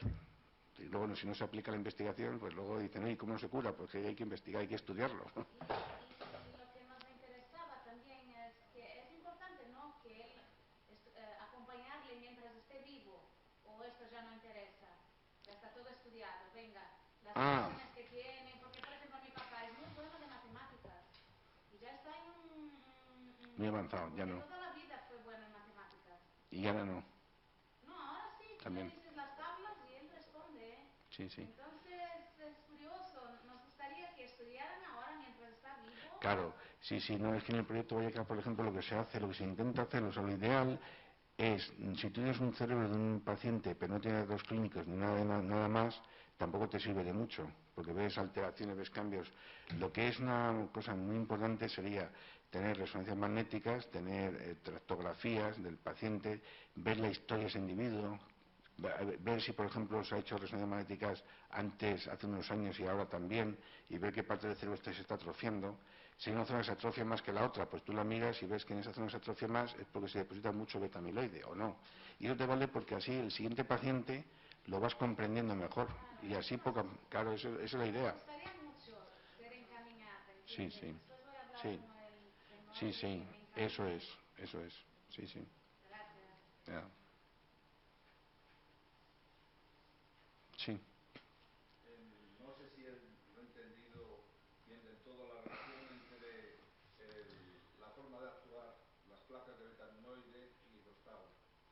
Da la sensación de que, la sensación que saco yo es que parece que es más local el efecto de las placas, Sí. mientras que las tau es más general. Eso es, lo que ocurre es una cosa, vamos, yo lo digo, o sea, no, porque estudio circuitos toda mi vida y lo que veo es lo que digo, o sea, por lo que no es que otros digan que es así. Lo que yo veo y lo que vemos nosotros en el laboratorio es que una placa cuando se deposita, las dendritas que tocan la placa, las prolongaciones, en esa zona que toca se pierden las espinas y se desaparecen, pero además se ve claramente que se ve de... Pero el resto de la dendrita sigue normal. Entonces, si aquí tenemos grabadas memorias o cosas, pues evidentemente nos altera o no ha cambiado mucho. Pero cuando tú tienes tau en la neurona, al principio las alteraciones son muy pocas, porque no, pero cuando se empieza a formar el ovillo, que cuando ya empieza a formarse el ovillo, las espinas desaparecen. Y si las espinas desaparecen, ya es que has perdido las conexiones y te borras tu memoria. Por eso nosotros lo que proponemos es que el tau es mucho más importante para el deterioro cognitivo que el beta-amiloide. Ahora, ¿qué hace el beta-amiloide? Pues el beta-amiloide cuando se deposita cerca del cuerpo, que son muchísimas neuronas tocan, o sea, este es el cuerpo de la neurona y se deposita aquí beta-amiloide y afecta a la dendrita, una prolongación. Pero si se pone aquí, toca, que es un porcentaje muy elevado, en donde estoy tocando en esta zona de aquí, se pierde la inervación GABAergia inhibidora. Y esta célula, para cuando se activa, una actividad normal, si le quito un poco de control, va a tener una actividad epileptiforme, o sea, va a tener menos control inhibidor. Por eso hay pacientes de Alzheimer, que eso lo conocen bien los clínicos, que cuando tú haces un registro, tienen a veces una actividad como una basal, así a veces como epileptiforme cuando va más avanzado. Probablemente se deba al depósito de beta-amiloide. Entonces, si yo busco un fármaco y digo que lo pruebo y disminuye el beta-amiloide, dice, pues sigue teniendo heterocognitivo, claro, porque no estás afectando al tau. Es lo que digo yo muchas veces a las empresas farmacéuticas. Por eso ese tipo de investigación yo creo que es interesante porque así comprenden mucho mejor por qué un fármaco falla o en la búsqueda de nuevos fármacos. Tienes que buscar algo que sea contra el beta-amiloide y contra el tau, pero no en plan total, puesto que el tau y el beta-amiloide son también necesarios para el organismo. No es que sean tóxicos, en principio. Entonces, es decir, que este tipo de estudios lo que estamos haciendo es intentar comprender cómo son los circuitos, cómo se alteran con estas patologías y luego lo que estamos buscando también, que todavía no ha sido, estoy intentando formar una empresa, o sea, yo no conozco unas empresas farmacéuticas para llevar la academia a la industria farmacéutica, para ir más dirigidos hacia eso, porque la industria farmacéutica trata el cerebro como si fuese el hígado, un hígado o algo así. El cerebro es mucho más complejo y hay que tratarlo de otra forma. Y esa es la idea. Sí, es que da la sensación de que los dos son procesos químicos, digamos, interacciones químicas, pero da la sensación de que es un proceso más físico el del beta-amiloide que el del tau. No. Bueno, el beta-amiloide con respecto al cuerpo sí, puede ser físico porque se pone como apoyándose pero en las dendritas no, porque ahí las espinas se pierden. Porque a lo mejor es la glía, esas cosas blancas que había alrededor de las placas, que al crecer se comen las espinas, no lo sé, es que no lo sabemos.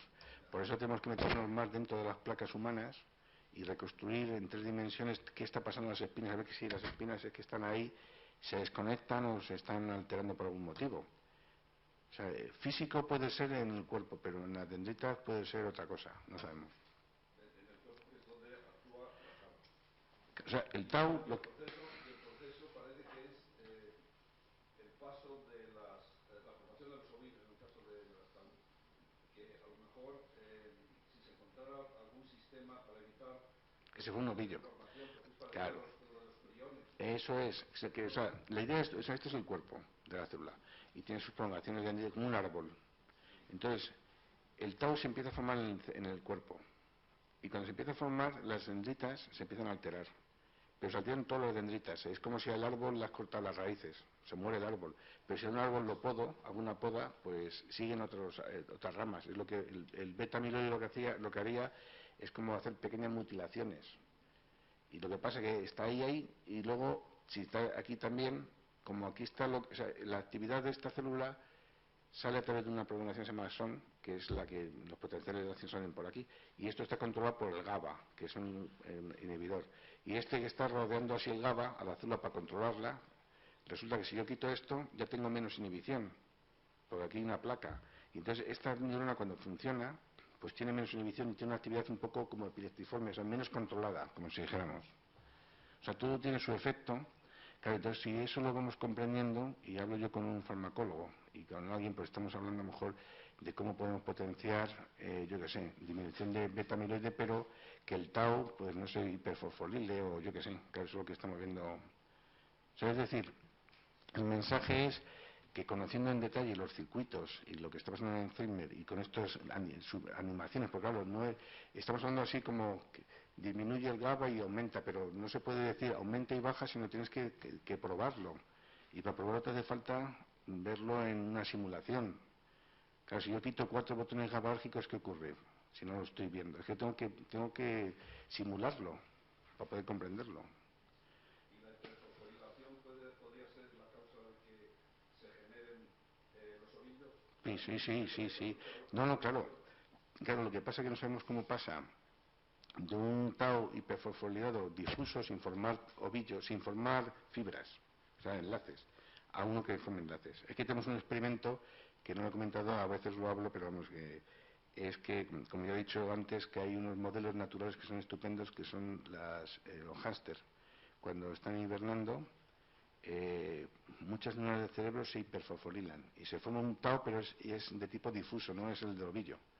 Entonces, claro, ahora estamos haciendo unos experimentos con los puros animales que estamos intentando que en vez de cuando se despierten, en vez de que desaparezca el tau, que se transforme en ovillos, para ver qué es lo que hace que pase de un difuso a un ovillo. Ahí está, claro. Y entonces cuando sepamos eso, a lo mejor lo podemos aplicar al ser humano. Estamos ahí dándole vueltas a todo esto. Claro, y además es muy interesante porque ahí, cuando tienen tau, se alteran las espinas, pero es reversible. Por eso es importantísimo que a lo mejor el tau en los humanos, en nosotros, es posible que al principio sea hasta que nos proteja. O sea, por eso hay que tener mucho cuidado cuando se hacen los fármacos, saber de qué estamos hablando. ¿Ya?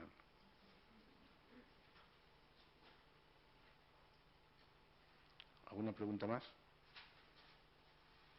¿No hay ninguna pregunta más? Podéis preguntar, no tengáis reparo, porque muchas veces te da como vergüenza preguntar, y luego cuando salgo todo el mundo me pregunta, oye, yo creo que tengo... No, pero no hay que dar vergüenza, porque vamos, yo por ejemplo aprendo mucho preguntando. Si esto es esto para este tipo de conferencias, cuando uno tiene dudas y preguntar, ¿y qué es una espina? Porque a lo mejor uno al final dice, y voy a preguntar qué es una espina, y llevo una hora hablando de espinas, y no sé lo que es una espina. Te da a lo mejor un poco de vergüenza preguntarlo, pero es que no lo he explicado yo bien. Yo quería preguntarte un poco sobre el futuro de este programa del Human Brain Project. No, es que la han quitado. Sí, pero no voy a pagarlo yo aquí también, sí. Un poco ver si va a tener continuidad con el resto de países, si hay una fecha fin, si es de 2010 a 2030 o al 15 o al que sea, o no hay fecha. Sí, este es un proyecto a 10 años. A 10 años. Hemos empezado, estamos en primera fase, llevamos un año. Y yo la verdad es que llevamos un año y van para 10. Entonces, la verdad es que si ahora mismo nos dijeran que esto se para por cualquier cosa, yo estaría un poco encantado que no me oiga nadie para quitarme un poco el lío, porque tengo otro gran proyecto que se llama el Blue Brain, que es con más de 50 personas trabajando con informáticos, matemáticos, estas herramientas. Pero como yo soy uno de los directores del proyecto, tengo que hacer viajes. Pues bueno, yo viajo, por ejemplo, vas a Frankfurt a una reunión y nos reunimos en el aeropuerto. O sea, no vamos ni a la ciudad, vas, bajas, subes, y es horroroso porque es muchísimos problemas de todo tipo. Y luego encima hay una crisis también de científicos de fuera del proyecto que piensan que esto va a ser imposible llegar a hacer simulaciones detalladas. Y eso es una tontería como un castillo, porque claro, el cerebro no es infinito. El cerebro pesa 1,4 kg y algún día conoceremos el cerebro completamente. Lo hemos visto antes, cómo hemos llegado a la Luna, eso que antes era imaginación, con Julio Verne, la Luna, pues llegamos, y dentro de 1000 años, yo pensando qué pasará dentro de 1000 años, porque yo he vivido lo de las sinapsis, la reconstrucción tridimensional de la sinapsis lo he vivido yo, porque esto lo hemos hecho nosotros hace 4 años. Es que hace 5 años yo pensaba que era imposible. Y esa máquina que tenemos nosotros todavía no se utiliza en casi ningún laboratorio. Todavía no se ha extendido, o sea, estamos en el comienzo. O sea, no quiere decir que todo esto se acabe ahora, pero si no hacemos una nueva estrategia no vamos a avanzar en nada. Gracias a estos grandes proyectos hemos podido nosotros hacer esta herramienta que se llama Espina, la hemos hecho nosotros. Si yo ahora tengo... ¿En un año? No, un año no, esto llevamos ya 3 años, porque venimos del Human Brain Project, del Blue Brain. Es que el Blue Brain es un proyecto gigantesco también, pero mucho más pequeño que el otro, que es Henry Mackern y yo. Entonces, hace 3 años, 4, cuando empezamos con el Blue Brain, nos dijeron, oye, me dijeron, Javier, nos metemos a un macro megaproyecto que van a salir una cosa que se llaman flagships, que son como proyectos bandera de Europa. ¿Y qué son? Pues son proyectos pues, que uno decía, pues vamos a llegar al fondo del océano, crear una base en la Luna, o sea, era algo muy grande. Y me dijeron, ¿por qué no nos metemos con el cerebro humano? Una simulación que eso es gigantesco también. Y eso y tal, y decimos, vamos a pedir 3.000 millones de dólares, de euros. Y dije, venga, pues sí, vamos a meternos. Yo me lanzo muy fácilmente, soy muy optimista. Y empezamos a varios grupos de robótica, ingenieros, informáticos, y empezamos a crear una estructura durante 4 años, y yo pensaba que eso nunca nos lo iban a dar, porque es muy difícil, claro, había muchos proyectos, eran 40 grandes proyectos de muchos países, luego 20, luego quedaban 10 y seguíamos dentro, quedaban 6, seguimos, y digo, esto al final a ver qué pasa aquí. Hace 2 años quedábamos 4, y iban a dar, luego dijeron que 2. Y digo, bueno, pues de 4 a 2, bueno, no sé. Y al final, el año pasado, nos dijeron que había 3 y solamente había uno que caía. Y digo, bueno, pues no, ya digo, a ver si al final nos lo dan. Y al final nos dijeron que damos el proyecto. Y ahí está. Y cuando me he metido, digo, madre mía, qué lío, porque esto es un lío de miedo. Pero la verdad que gracias a eso, que es impensable que yo me hubiera puesto en contacto con Jülich, que hay un centro ahí que hacen ordenadores, que se interesa a los ordenadores neuromórficos. Y para hacer un chip, que eso vale millones de euros y hace falta unas fábricas especiales súper sofisticadas, pues vamos a hacer va a ser una célula primera que estamos haciendo nosotros. Que yo voy a hablar a cualquier empresa o IBM y dice, mira, tengo una empresa, y me dice, bueno, sí, mañana hablamos, no, ni caso. Ni caso, o mejor dicho, es que no tiene sentido, o sea, no, es imposible. Y esta es una forma que no es que sea imposible, sino es lo que tenemos que hacer. Entonces, la gente de Jülich lo que quiere es hacer eso y yo también quiero hacerlo. O sea, es un acuerdo mutuo y estamos intentando. Entonces, si conseguimos un ordenador basándonos en estos datos, la estructura de lo que es el chip a lo mejor va a cambiar de una forma radical como es un ordenador normal, porque va a ser otra forma, porque vamos a aprender a través de las neuronas cosas que no sabemos todavía y que hacen ser más eficaces para procesar información y más barato. Entonces eso, pero vamos, yo no tengo ni idea de chips ni nada, ni de neuronas, pero por ahí está la cosa. Entonces, ahora mismo estamos en el primer año, ahora tenemos una evaluación en enero, tenemos que ir allí y otra vez preparando y otra vez, o sea, es que no paras, porque claro, como además es una maquinaria enorme con cientos de laboratorios de distintos países, cada uno que tiene sus políticas científicas, sus administraciones, tenemos managers de laboratorio, gestión, tenemos hasta de todo, o sea, tenemos la prensa, la comunicación, ética, hay un grupo de ética. La reunión que tuvimos otro día de los científicos que participamos, estábamos 450. Y este año yo lo voy a organizar en España, lo más seguro. Me han dicho, yo he dicho que si me ayudan aquí en España, sí, si no, no lo hago, porque encima, es muy eso. Pero yo soy optimista porque gracias a estos grandes proyectos, pues lo que se hace es ir más rápido. Ir más rápido. Que en vez de tardar 100 años más, pues que a lo mejor se acorte el tiempo. Y al mismo tiempo desarrollar nuevas tecnologías.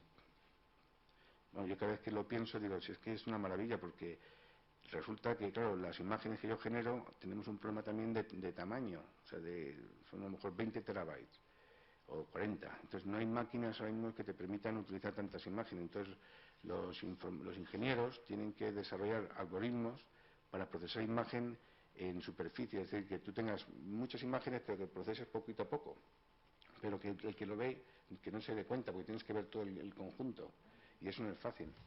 ¿Y eso qué implica? Pues un desarrollo de algoritmos, de matemáticos.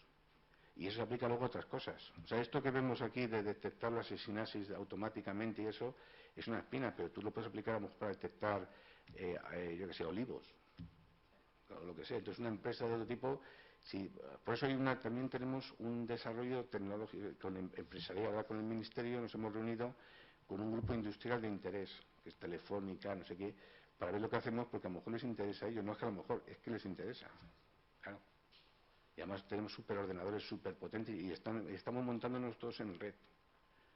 dentro de nada me van a dar un cerebro entero de un ratón que hemos conseguido tener todas las imágenes de neuronas GABAérgicas, todas, las tenemos vistas, un sistema nuevo de hacer el cerebro transparente, se hace transparente y se ven las lucecitas, y son no sé cuántos terabytes, y en un superordenador que hay en Florencia, que se llama Encineca, están montándolo todo, haciendo las conexiones de todas las imágenes, que son 20 o 30 terabytes de imágenes, las están juntando, y cuando ya las tengamos preparadas, que es como un rompecabezas hecho, nosotros desde Madrid nos metemos, cogemos una rodaja y las analizamos nosotros aquí con unos modelos matemáticos de, bueno, y entonces ellas y todo.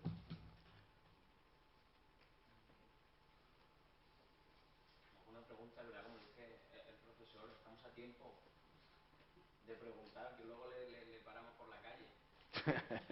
Vamos a casa a comer.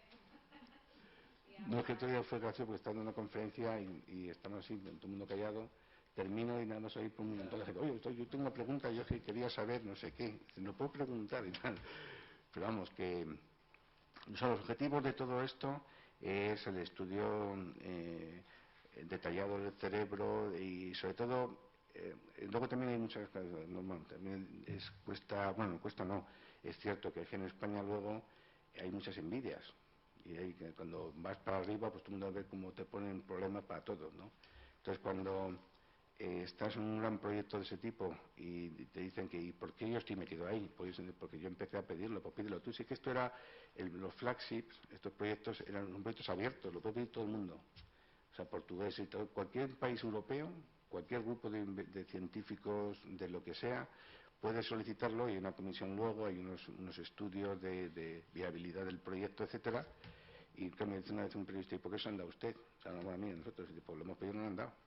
Y es que hay otros que también protestan que entonces a lo mejor a ellos no les dan, pues no, que lo pidan, si no pasa nada. Si esto está abierto para todo el mundo, pídelos, y además está abierto, hay convocatorias abiertas para pedir más proyectos.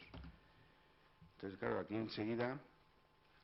Y luego hay gente también que protesta o se mete con el proyecto sin saber de qué va el proyecto. Que no estoy en contra, pero ¿por qué no? Porque sí. Bueno, pues nada, pues muy bien. Todo lo que sea avanzar y dar nuevas visiones y aportar nuevos materiales a la ciencia y a la enfermedad en este caso, es positivo, obviamente. Hombre, claro, lo ideal ahora mismo, lo que yo estoy súper interesadísimo es, si yo tengo una célula piramidal hecha, o sea, un modelo, porque no voy a poder estudiar muchas así, porque no tengo material suficiente, porque el detalle es tan grande que hace falta, claro, que la espinita entonces, cuando yo tengo un modelo de una célula piramidal y hago un ordenador basándome en esa célula, un modelo, y ahora, como tengo datos de Alzheimer, digo, ahora tengo esta célula normal. Cuando tiene tau le pasa esto. Como cambia las espinas y eso, voy a ver el efecto que tiene. Pero es que luego, si yo tengo un fármaco que me dicen que estoy cambiando el tau, voy a ver también, aplicando el tau a ese modelo, veo cómo funciona y luego lo compruebo si eso ocurre en realidad o no. Se hacen modelos y visualización. Claro, es que eso es algo también que muchos científicos, incluso compañeros míos, no comprenden. Esto parece ciencia ficción. Claro, parece ciencia ficción, pero es que si no haces eso jamás vamos a llegar a nada. Si yo tengo muchas espinas y sé que, o sea, lo importante también es que una célula conecta con otra, no con miles de conexiones o como muchos enchufes, sino uno o dos contactos o tres contactos son suficientes para tener una respuesta. Entonces quiere decir que una célula está conectada son 20.000 espinas, pues digamos con unas 5.000 otras 5.000 entradas de otras células. Pero no es lo mismo que funcionen dos células a la vez en el tiempo, que funcione A y B a la vez que C, D o todas las 5. Si funcionan a la vez, el otro día, por ejemplo, estaba yo con un matemático, y es muy famoso, un israelita, que estamos trabajando en el modelo de las neuronas piramidales. El segmento inicial del axón, es decir, el axón por donde sale la información de la neurona, el potencial de acción, tiene además una micra, una milésima de milímetro. Entonces, si todas las espinas se activan al mismo tiempo y mandan una corriente eléctrica, la célula se quema. No puede salir tanta información. Entonces, estamos averiguando cuánto es el máximo de espinas que pueden funcionar a la vez, por ejemplo. ¿Y qué pasa si funcionan todas a la vez, o una después, un milisegundo después, o dos, o tres, o cuatro antes, o yo qué sé? Y si es la de aquí o la de allá. Sí, es que es información que todavía no se conoce, de cómo funciona. Y si no tienes un modelo, jamás lo vas a estudiar. O sea, no vas a poder nunca averiguar nada. Pues estoy ilusionado con esto, aunque yo no hago modelos, yo no soy ingeniero, no soy matemático, soy biólogo nada más. Yo lo que consigo, lo que yo sé es lo que es necesario de la estructura del cerebro para poder aportarlo luego a un microchip. Yo trato de convencerles a ellos. O sea, no, los modelos que hay ahora son modelos simples, que dices una dendrita es un tubo, una espina es una cosa que hace así y una cabeza, y ya está. No, pero es que hay variaciones. Y es lo que estamos haciendo. Y es poner el dato biológico realista, a pasarlo a una neurona virtual y hacer simulaciones. Eso es el proyecto. Vuelvo otra vez. Sí. Posiblemente no lo sepa, puesto que no es farmacólogo. Se han hecho estudios, por ejemplo, los medicamentos actuales, la memantina y la mostigmina, las interacciones que hay con las amiloides, ¿se sabe si hay interacciones o no? No sé, bueno, yo no he estudiado eso, pero creo que no, porque para hacer eso, por ejemplo, si hacemos un paciente, para estudiar un paciente de Alzheimer en condiciones bien, como me refiero yo, con ver las espinas, ver las placas, ¿en dónde están las placas? Es que las placas no es lo mismo que están en la capa 2 de la corteza que en la capa 6, porque las de la capa 6 proyectan un sitio. O sea, es que los estudios que se han hecho hasta ahora son muy groseros, entre comillas, o sea, son como muy superficiales en el sentido de circuitos. Y cuando se experimenta en una experimentación, resulta que el cerebro del hombre es distinto. Entonces, extrapolar lo que tú ves en un ratón al cerebro humano, pues es muy complicado. Y ahí por eso yo estoy insistiendo mucho en aplicar la metodología de los animales al cerebro humano. En las inyecciones que hacemos en el cerebro humano ya funcionan súper bien. O sea, ahora podemos estudiar la estructura de las células piramidales y de las neuronas del cerebro humano igual que con un ratón. Entonces ya no me interesa estudiar un ratón, qué pasa en una pirámide, quiero estudiarlo en el cerebro humano, porque somos nosotros lo que...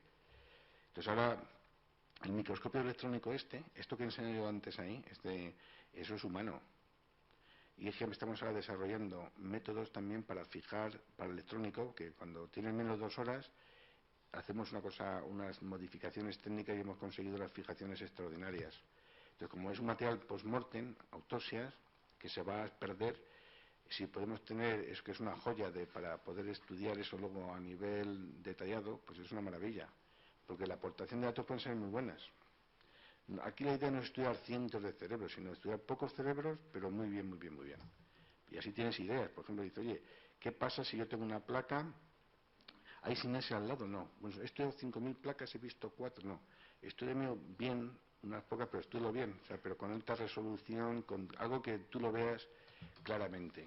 Y si lo ves, pues lo más seguro que en el siguiente caso va a ser igual.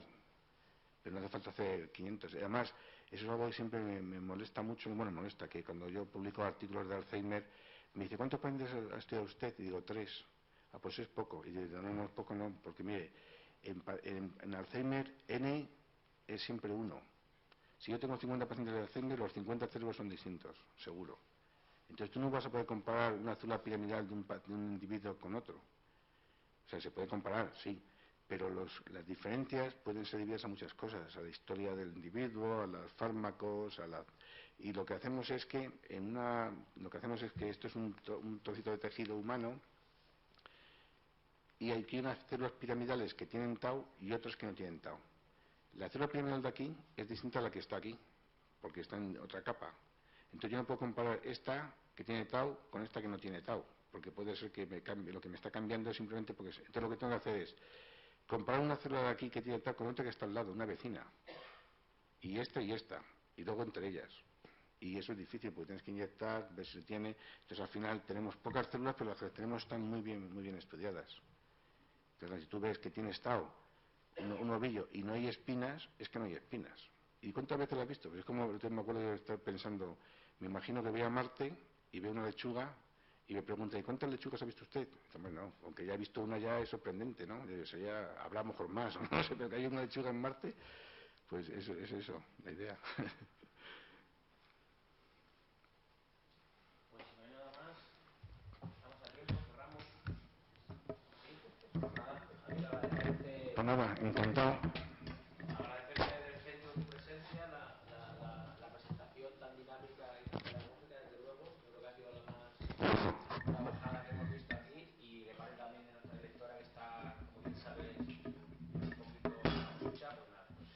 yo no sé si he hablado a lo mejor demasiado técnico, ¿no? Claro, si No, es que hay otro tipo... Es que justamente yo creo que el concepto de este tipo de charlas y de Sí. conferencias es también dar el punto clínico y el punto científico que un poco nos falta también al centro, ¿no? Entonces, pues, justamente pretendíamos desde otro punto de vista Sí. que desconocemos bastante más que el otro, que también, oye, vamos acercándonos poco a poco. Sino que a veces yo lo que hago es también hablar de una forma más divulgativa, o sea, que utilizando cosas de arte y tal para hacerlo más divertidos o más... Lo de pedagógico es que claro. Se entiende muchísimo mejor los conceptos. Cuando empiezas a hablar de GABA, de glutamato, no sé qué, es un rollo a lo mejor y a lo mejor a la gente no le interesa y te sigue sin enterar de nada. Sin embargo, si empiezas a hablar de una forma sencilla, pues a lo mejor, no sé, pero vamos, que siempre es difícil. Pues te lo agradecemos. Me hubiera encantado. Muchas gracias.